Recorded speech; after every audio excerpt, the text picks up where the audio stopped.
सभी नाज़रीन, आपका मेज़बान इरशाद बलोच हाज़िर है। आज हम बात करेंगे यूरो कप के हवाले से। जर्मनी में जारी यूरो कप के लीग मरलों के बाद नॉकआउट मरले भी मुकम्मल हो गए और दो फेवरेट टीमों इंग्लैंड और स्पेन ने फाइनल में जगह बना ली। स्पेन इस इवेंट की फातेह करार दी जा रही है, जिसने फेवरेट टीम फ्रांस को आउट क्लास किया। इस हवाले से हमने जो रिपोर्ट बनाई है, इस पर एक नजर डालते हैं।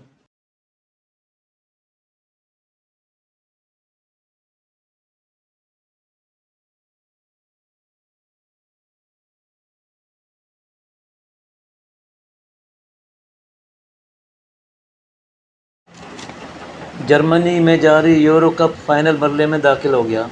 पहले सेमीफाइनल में स्पेन ने फ्रांस को 1 के मुकाबले 2 गोल से शिकस्त दी, जबकि दूसरे सेमीफाइनल में इंग्लिश टीम ने नीदरलैंड को काबू किया। फाइनल स्पेन और इंग्लैंड के दरमियान इतवार को खेला जाएगा। पहले सेमीफाइनल में फतह के नतीजे में स्पेन 12 बरस के वक्फे के बाद यूरो फुटबॉल मुकाबलों के फाइनल में पहुंचा है। इस मैच में स्पेनी फुटबॉलर लामिन यमाल ने तारीख रकम की, जब वो यूरो कप की तारीख में गोल करने वाले सबसे कम उम्र खिलाड़ी बने। यूरोपीय चैंपियनशिप में इससे पहले सबसे कम उम्र स्कोरर स्विस खिलाड़ी बोयान थे, जिन्होंने 2004 में 18 साल की उम्र में फ्रांस के खिलाफ गोल किया था। यूरो के पहले सेमीफाइनल में फ्रांस को इब्तदाई बढ़तरी दिलाने के लिए एम्बापे के क्रॉस पर रेंडल कुलू ने जो गोल किया, इसके कोई 12 मिनट बाद यमाल ने 16 साल और 362 दिन की उम्र में गोल स्कोर करके रिकॉर्ड बुक में अपना नाम दर्ज करवाया। एम्बापे की टीम फ्रांस ने पहले 8 मिनट में बढ़तरी हासिल कर ली।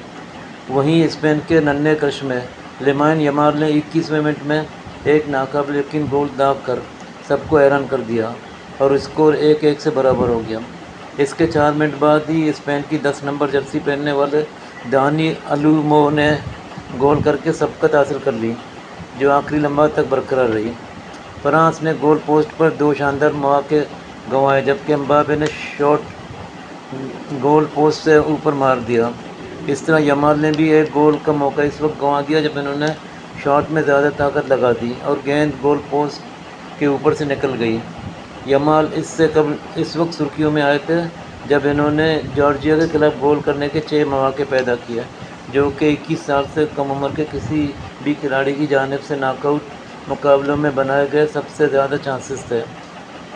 यमाल अब बैनुल-अक़वामी स्टेज पर अपना दबदबा कायम कर रहे हैं। इन्होंने बार्सिलोना के लिए खेलते हुए अपने कामयाब सीज़न में पहले ही रिकॉर्ड बनाने शुरू कर दिए। वो स्पेन की टीम के सबसे कम उम्र खिलाड़ी और गोल स्कोरर के साथ साथ ला लीगा में सबसे कम उम्र स्कोरर भी बन गए। यमाल 2 दिन बाद यानी 13 जुलाई को फाइनल वाले दिन, फाइनल से 1 दिन कबल 17 साल के हो जाएंगे। यमाल का ताल्लुक़ मुस्लिम ख़ानदान से है।